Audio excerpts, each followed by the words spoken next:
Hello बच्चों, मेरी किताब चैनल पर आप सभी का बहुत बहुत स्वागत है। आज हम अपना नया पाठ शुरू कर रहे हैं, डायरी का पन्ना। पाठ का संक्षिप्त परिचय जानते हैं। प्रस्तुत पाठ के लेखक सीताराम सेकसरिया आजादी की कामना करने वाले अनंत लोगों में से एक थे। वह दिन प्रतिदिन जो भी देखते, सुनते और महसूस करते थे उसे अपनी निजी डायरी में दर्ज कर लेते थे।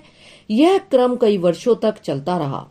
इस पाठ में उनकी डायरी का 26 जनवरी 1931 का लेखा जोखा है। अंग्रेजों से देश को मुक्ति दिलाने के लिए महात्मा गांधी ने सत्याग्रह आंदोलन छेड़ा था। इस आंदोलन ने जनता में आजादी की अलख जगाई। देश भर में ऐसे लाखों लोग सामने आए जो इस महासंग्राम में अपना सर्वस्व न्यौछावर करने को तैयार थे। 26 जनवरी 1930 को गुलाम भारत में पहली बार स्वतंत्रता दिवस मनाया गया था। यह सिलसिला आगे भी जारी रहा। आजादी के 2.5 साल बाद यानी कि 1950 में 1950 में यही दिन हमारे अपने गणतंत्र के लागू होने का दिन भी बना। नेताजी सुभाष चंद्र बोस और स्वयं लेखक सहित कलकत्ता के लोगों ने देश का दूसरा स्वतंत्रता दिवस किस जोश खरोश से मनाया। अंग्रेज प्रशासकों ने इसे उनका अपराध मानते हुए उन पर और विशेषकर महिला कार्यकर्ताओं पर कैसे कैसे जुल्म ढाए, यही सब इस पाठ में वर्णित किया गया है। यह पाठ हमारे क्रांतिकारियों की कुर्बानियों की याद तो दिलाता ही है, यह भी उजागर करता है कि एक संगठित समाज कृत संकल्प हो तो ऐसा कुछ नहीं जो वह ना कर सके। बच्चों, अब हम आपको विस्तार पूर्वक पाठ का सार समझाते हैं। इसका यह लाभ होगा कि आपको जब हम प्रश्न उत्तर बताएंगे तो आपको वह सरलता से समझ में आ जाएंगे और याद भी हो जाएंगे। ठीक है, तो शुरू करते हैं।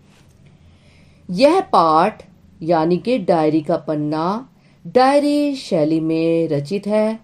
इसमें लेखक सीताराम सेकसरिया ने 26 जनवरी 1931 को यानी कि 1931 को कोलकाता में मनाए गए स्वतंत्रता दिवस का लेखा जोखा प्रस्तुत किया है। 26 जनवरी 1930 को भारत भर में पहला स्वतंत्रता दिवस मनाया गया था।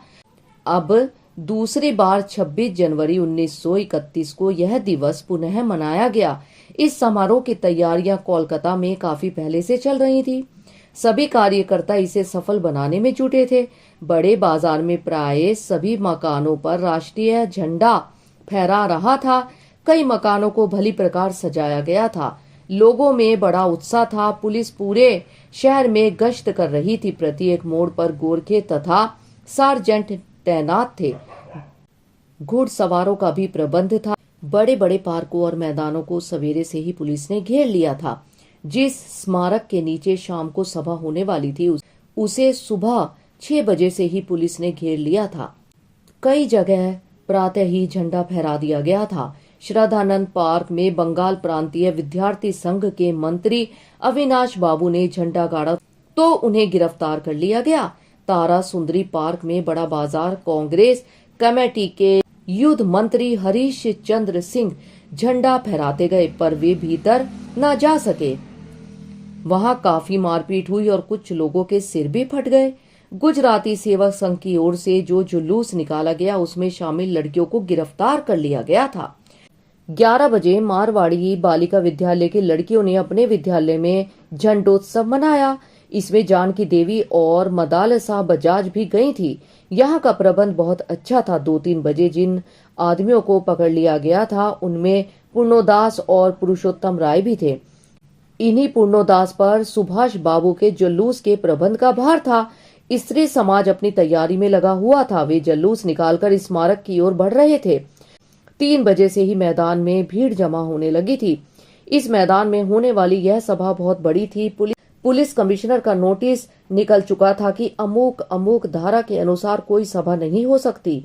सभा में भाग लेने वाले व्यक्ति दोषी समझे जाएंगे। इधर कौंसिल की तरफ से यह नोटिस निकाला गया कि स्मारक के नीचे ठीक 4:24 पर झंडा फहराया जाएगा और स्वतंत्रता की प्रतिज्ञा पढ़ी जाएगी। ठीक 4:10 पर सुभाष बाबू जुलूस लेकर आए। भीड़ की अधिकता के कारण पुलिस जुलूस को रोक नहीं पाई। पुलिस ने लाठियां चलाई, बहुत से आदमी घायल हो गए। सुभाष बाबू पर भी लाठियां पड़ी। वे बड़े जोर से वंदे मातरम बोल रहे थे। वे आगे बढ़ने के लिए कह रहे थे। पुलिस भयानक रूप से लाठियां बरसा रही थी। क्षितिज चटर्जी का सिर फट गया था। सुभाष बाबू को पकड़ लिया गया और उन्हें गाड़ी में बिठाकर लाल बाजार लॉकअप में भेज दिया गया। फिर स्त्रियां जुलूस बनाकर चलीं।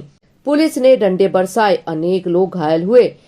स्त्रियों के एक दल का नेतृत्व विमल प्रतिभा कर रही थी। वे सभी स्त्रियां बहु बाजार के मोड़ पर बैठ गईं। बाद में पुलिस उन्हें लॉरी में बिठाकर लाल बाजार ले गई। 200 आदमियों के जुलूस को भी लाल बाजार में गिरफ्तार किया गया। मदालसा भी पकड़ी गई थी। कुल मिलाकर 105 स्त्रियां पकड़ी गई थी और बाद में रात के 9 बजे सबको छोड़ दिया गया। रात 8 बजे खादी भंडार में कांग्रेस ऑफिस से फोन आया कि अनेक लोग गंभीर रूप से घायल हैं, उनके लिए गाड़ी चाहिए। अस्पताल जाने पर मालूम हुआ कि 160 आदमी अस्पताल में पहुंचे। लगभग 200 आदमी घायल हुए थे। लाल बाजार के लॉकअप में स्त्रियों की संख्या 105 थी। उस दिन जो कुछ भी हुआ वह अपूर्व था। इस घटना से बंगाल तथा कोलकाता के नाम का यह कलंक धुल गया कि यहाँ कोई काम नहीं हो रहा। शब्दार्थ है पुनरावृत्ति, फिर से आना, अपने अपना, हम हमारे मेरा। गश्त अर्थ पुलिस कर्मचारी का पहरे के लिए घूमना। सार्जेंट अर्थ सेना में एक पद। मॉन्यूमेंट अर्थ स्मारक। कौंसिल अर्थ परिषद। चौरंगी अर्थ कोलकाता। वॉलंटियर अर्थ स्वयंसेवक। संगीन अर्थ गंभीर। मदालसा जानकी देवी एवं जमुना लाल बजाज की पुत्री का नाम है। कोलकाता अंग्रेजों ने भारत में पहली राजधानी कोलकाता में स्थापित की थी। बाद में नई दिल्ली राजधानी बनी। नवीनता अर्थ नयापन। भोर अर्थ प्रातः। चैलेंज अर्थ चुनौती। नेतृत्व अर्थ नेता बनकर आगे चलना।